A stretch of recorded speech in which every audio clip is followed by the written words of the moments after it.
এখন যে সত্যি ঘটনাটা শোনাবো সেটা মুম্বাইয়ের একটা ঘটনা। মুম্বাই টু আহমেদাবাদের একটা হাইওয়ে, জায়গাটার নাম নওয়াগাঁও। আর যে জায়গাটাতে এই ঘটনাটা ঘটেছে সেই এরিয়াটাকে মালাজি পাদা বলা হয়। সেখানে একটা রাস্তার ধারে ধাবা, সকালবেলায় 6টার সময়, 1 সেপ্টেম্বর 2025।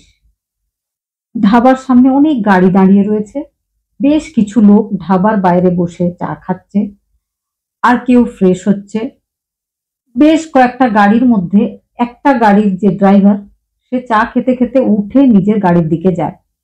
গাড়িটা ছিল একটা ট্যাঙ্কার, বড় একটা ট্যাঙ্কার, কোনো হেল্পার তার সাথে ছিল না। সে গাড়িতে উঠে গাড়ি চালিয়ে যখন বেরিয়ে যাচ্ছিল, মারুতি সুজুকির নতুন একটা সাদা রঙের কার দাঁড়িয়েছিল। ট্যাঙ্কারটা যেতে গিয়ে হালকা সাইডটা ঘষে যায় সেই মারুতি গাড়ির। ট্যাঙ্কারের ড্রাইভার হয় বুঝতে পারেনি, নয় বুঝেও না বোঝার ভান করে বেরিয়ে গেছে। গাড়িটা যাদের ছিল তারা কিন্তু চা খাচ্ছিল, তারা ব্যাপারটা দেখতে পায়। 4 জন ছিল, একজন মালিক আর বাকি 3 জন তার সঙ্গী। সঙ্গে সঙ্গে তারা উঠে সেই ট্যাঙ্কারের পেছন পেছন নিজেদের গাড়ি নিয়ে তাকে ফলো করতে থাকে, ছুটতে থাকে। এবার নিজেদের গাড়িটাকে সেই ট্যাঙ্কারের সামনে নিয়ে গিয়ে দাঁড় করায়। সবাই বাইরে বেরোয়। ট্যাঙ্কারটা যে চালাচ্ছিল তাকে গালাগালি দিতে শুরু করে। একজন জানলার দিকে যায়, জানলাতে ঝুলে পড়ে, কোনো রকমে জানলাটা খুলে কলারে ধরে সেই ড্রাইভারকে নিচে নামিয়ে নেওয়া হয়। ড্রাইভার ততক্ষণে ব্যাপারটা বুঝতে পেরেছে। সে হাত জোর করে পায়ে ধরে অনুরোধ করতে থাকে যে আমাকে ছেড়ে দিন, আমি আপনাদের গাড়িটা সারিয়ে দেবো, যদি বলেন টাকা দিয়ে দেবো, আর যদি মনে হয় তাহলে আমি আপনাদের সঙ্গে যাচ্ছি, এক্ষুনি সারিয়ে দেব। তারা কিন্তু কোনো কথা শোনেনি।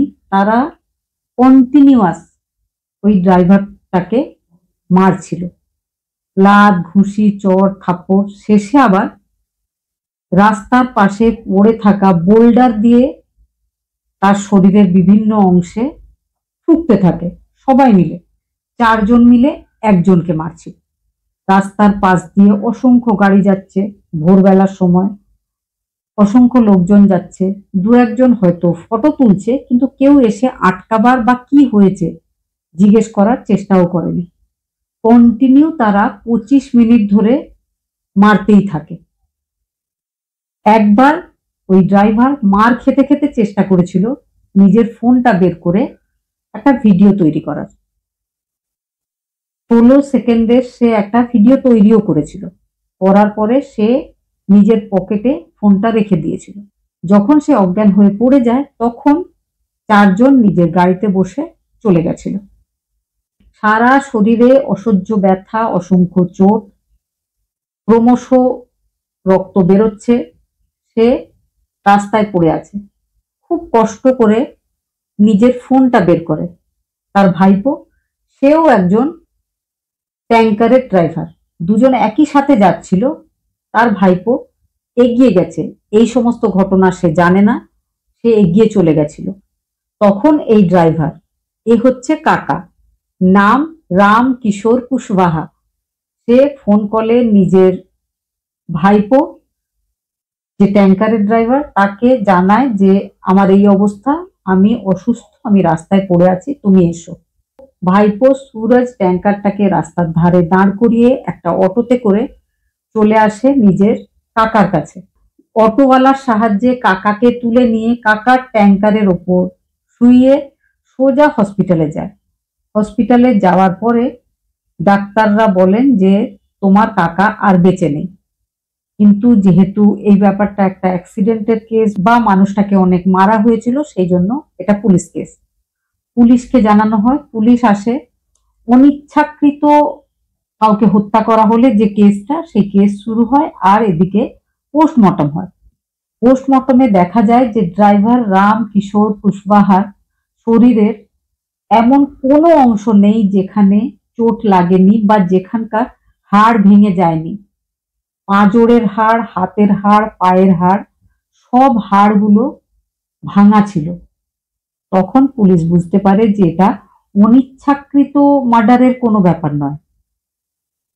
পুরোপুরি সকালবেলায় জ্ঞানত মানুষকে এতটাই মারা হয়েছিল, 4 জনে মিলে একজনকে এতটা মেরেছিল যে সেই মানুষটা কিছুক্ষণের মধ্যেই মারা গেছিল। যে মারা গেছিল তার ফোনটা পুলিশ পেয়েছিল। পুলিশ যখন সেখানকার 16 সেকেন্ডের ভিডিওটা দেখেছিল, দেখার পরে সেই গাড়ির 4 জন লোক আর গাড়ির নম্বর দুটোই পেয়েছিল। 12 ঘন্টার মধ্যেই কিন্তু পুলিশ তাদের অ্যারেস্ট করে। এখন তারা পুলিশ কাস্টাডিতেই রয়েছে। এই 4 জনের ওপরে মার্ডার করার কেস চলছে, কারণ পোস্টমর্টম রিপোর্ট দেখে ডাক্তার, পুলিশ সবাই বুঝতে পেরেছে যে এটা কোনো অনিচ্ছাকৃত করা ঘটনা নয়। এটা পুরোপুরি রাগের বশবর্তী হয়ে একটা মানুষকে পেটানোর ঘটনা। ট্যাঙ্কার দিয়ে যে সাদা রঙের মারুতি সুজুকির নতুন কারটা ঘষে গেছিল, গাড়িটাকে ঠিক করতে 4,000 টাকা মতো খরচ হতো বলে জানানো হয়েছে। যে 4 জন এই ঘটনা ঘটিয়েছিল তাদের মধ্যে প্রথম যে সে হচ্ছে ওই সাদা গাড়ির মালিক, তার নাম সেবাস্টিয়ান বালাথু পারাম্বিল, বয়স 50 বছর। তিনি একজন লেবার কন্ট্রাক্টর।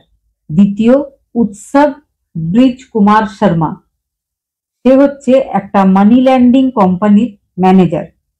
তৃতীয় বিক্কি অশোক বারুজ, সে একজন জুনিয়র আর্টিস্ট। মুভিতে যে সমস্ত নাচ গান হয় তার পেছনে যে ডান্সাররা থাকে সেই রকমই সে একজন ডান্সার। আর চতুর্থ সে হচ্ছে বিবেক মহিন্দ্রা পাওয়ার, তার গণপতি বা গণেশ ঠাকুরের মূর্তির ব্যবসা রয়েছে। এই 4 জনই মুম্বাইয়ের নালা সোপারা এলাকার বাসিন্দা। 4 জন বন্ধু। 4 জন শোনার পর অবাক হয়ে গেছে। তারা বলেছে তারা কখনো ভাবেইনি যে তাদের ওইটুকু মারাতে কেউ মারাও যেতে পারে। সেই জন্য যেটা হয়েছে সেটা অনিচ্ছাকৃত হয়েছে। তাদের নতুন গাড়ি, তাদের খুব রাগ হয়ে গেছিল যে গাড়িটাকে ঠুকে ঘষে চলে যাওয়ার পরেও সে না দাঁড়িয়ে সোজা বেরিয়ে চলে গেছিল। সেই জন্য তারা তাকে একটু শাস্তি দিয়েছে। তাতে একজন মারা গেছে, এতে তাদের কিচ্ছু করার নেই। যে একটা মার্ডারের কেস তাদের উপরে পুলিশ করেছে সেটা কখনোই হওয়া উচিত না। যা হয়েছে অনিচ্ছাকৃত হয়েছে। এই ঘটনাটা শোনার পরে আপনাদের কি মনে হয় যে গাড়ির মালিকের বা তার 3 জন সঙ্গীর কি শাস্তি পাওয়া উচিত? কমেন্ট করে জানাবেন।